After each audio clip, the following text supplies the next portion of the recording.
చూసా జగన్ అన్నయ్య ఏమన్నా నేను వచ్చిన పని కానివ్వండి క్రౌడ్ తట్టుకోలేకపోతున్నా ఏంది జనం అన్నాడు. సరే అన్న వెళ్ళిపోతున్నా అని వచ్చేసా.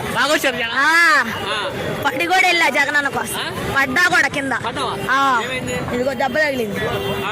పడి కూడా వెళ్ళి చూసా జగన్ అన్న. పులివెందల పులిబిడ్డ ఏంటి అంత అభిమానం, అంత క్రౌడ్ తగ్గించుకున్నా ఆయన కోసం చచ్చిపోతా. నా తమ్ముళ్ళు 50 మంది ఉంటారు మన సంక్రాంతి పండగకి. అది సంక్రాంతి పండగ రోజు అమ్మటి సంక్రాంతికి అంబరాలు చేశాడు కదా, చేసిన రోజు మొత్తం నా తమ్ముడితో కలిపి 50 మంది ఉంటారు సబ్జెక్ట్. అది ఇప్పుడు కూడా సబ్జెక్ట్లోనే ఉన్నాడు నా సొంత తమ్ముడు.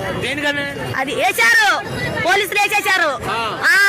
ర్యాలీకి వెళ్ళారని 50 మంది బానే ఉండారు. అంబటి రాంబాబు గారితో పాటు సంబరాల్లో పాల్గొన్నారని 50 మంది జైలు పెట్టారు, వేసేశారు.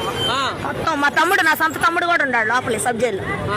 అయినా సరే ఇక్కడ జగన్ గారిని చూస్తున్నారండి. ఏంటి అసలు ఆ మాట చెబుతాను వచ్చా, నీకోసం పేద ప్రజలు నీ కోసం గుండెల్లో ఉండారు. అది వచ్చాను ఆయన ఈ మాట మా తమ్ముడు గురించి చెప్పుకుందామని వచ్చాను. అది ఇప్పుడు కూడా జైలు చేస్తాడు సబ్జెక్ట్ నా తమ్ముడు. ఎందుకని అంత ఫీల్ అవుతావు? అభిమానం కోసం వెళ్ళా. అది మా నాయనమ్మ బతికింది కూడా ఆయన పుణ్యం. వాళ్ళ నాన్నగారు ఆపరేషన్ చేపిస్తేనే మా నాయనమ్మ బతికింది, గుండె ఆపరేషన్. మా అమ్మ లేదు. జగన్ గారి పేరు చెప్పగానే ఏడుస్తున్నారు. అంతే అంతే, చచ్చిపోతాడు ఆయన కోసం. ఏం చేయలేదు అంటున్నారు. మా నాయనమ్మ బతికిందంటే మాకు చిన్నప్పుడు మా మమ్మల్ని చచ్చిపోయింది. మా నాయనమ్మ బతికిందంటే వాళ్ళ డాడీ పుణ్యం, వైఎస్ జగన్మోహన్ రెడ్డి వాళ్ళ నాన్న పుణ్యం. అంతే మా ఫ్యామిలీ మొత్తం. మా నాయనమ్మకి హార్ట్ ఆపరేషన్ చేశారు, బైపాస్ సర్జరీ. అది మా ఫ్యామిలీ మొత్తం శారదా కాలనీ 7వ లైన్ మార్జిన్ 7, 6, 8, 10 దాకా మేమే.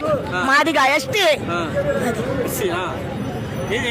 అసలు ఇప్పుడు చూస్తున్నారు అసలు జగన్ ఏం చేయట్లేదు, ఊరికే అసలు ఏం చేయలేదు, రౌడీ గోండా అంటున్నారండి. ఏమి లేదు. అది 50 మంది ఉండారు నా తమ్ముడితో పాటు. 50 మంది సబ్ జైల్లో. మన సంక్రాంతి అంబరాలు ర్యాలీ పెట్టాడుగా, అది అక్కడ అంబటి రాంబాబు పెట్టిన దగ్గర పాట పాడాడుగా, మళ్ళీ వచ్చేది జగనాన్నే, మళ్ళీ వచ్చేది జగనాన్నే. అక్కడ అప్పుడేసారు, ఏం పర్వాలా బేలేసుకుంటాం బయటకు వస్తాం మా తమ్ముడు. కానీ ఒకటి చేయాలి జగనన్న, మేమంటే బేలేసుకొని డబ్బులు ఉన్నాం కాబట్టి వస్తాం.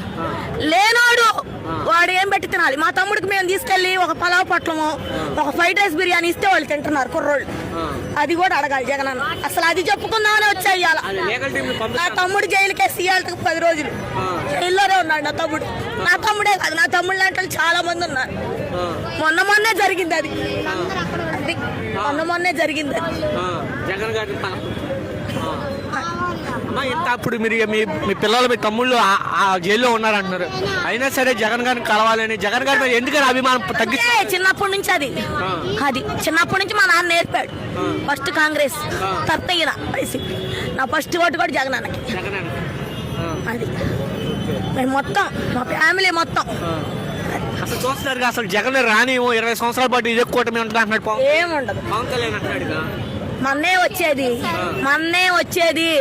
నన్ను ఏం చేసుకున్నా బాధ లేదు, మన్నే వస్తాడు గ్యారెంటీ పక్కాగా. అది మన్నయే వచ్చేది, మన్నే నెక్స్ట్ వచ్చేది మన్నే. పేదలకు న్యాయం చేయాలంటే మన్నే. అది మన్నే చేస్తాడు. అమ్మఒడి వేసాడా, విద్యాకానికి వేసాడా, ఇల్లు ఇచ్చాడా, ఇల్లు లేని వాళ్ళకి పింఛన్లు పెట్టాడా, ఒంటరి మహిళ పెట్టాడా? పెట్టనేది ఏది మన్న పులివెందల పులి బిడ్డ. అంతకంటే ఎక్కువ ఇచ్చా అని చెప్పాడు చంద్రబాబు నాయుడు. ఏది ఏం అమలు చేశాడు? చేసి చెప్పమాను. ఇప్పుడు ఆ బాధ చెప్పుకుందాం అని వచ్చి అసలు నా తమ్ముడిని ఇట్లా వేసారన్నా అని. కానీ ఒకటే అన్నాడు, విండో తీసి నేను వచ్చిన పని చూసుకొని వెళ్తానమ్మా, నేను ఎందుకు వచ్చి ఆలోచించమ్మా అన్నాడు. నాకు తెలుసు అన్న అని చెప్పేసి పక్కకు వచ్చి. ఇప్పుడు చూస్తారుగా, ఇప్పుడు అంబటి రాంబాబు గారి ఇంటి మీద కూడా దాడి చేయడం జరిగింది కదా, దీని మీద మీ అభిప్రాయం? ఏముంది, వాళ్ళు పదవిలో ఉండారు, వాళ్ళు ఏదైనా చేయగలరు. మన లేడుగా పదవిలో, మన ఏం చేయగలడు? మీ అధికారం వస్తే మీ పరిస్థితి అప్పుడు ఏం చేస్తాడు? ఆయనే చేస్తాడు. అది మేమేం చేస్తాం? ఆయనతో పాటు మేము ఉంటాం. ఏం చేస్తాం? ఆయనతో పాటు వెళ్ళి ఉంటాం మేము. అది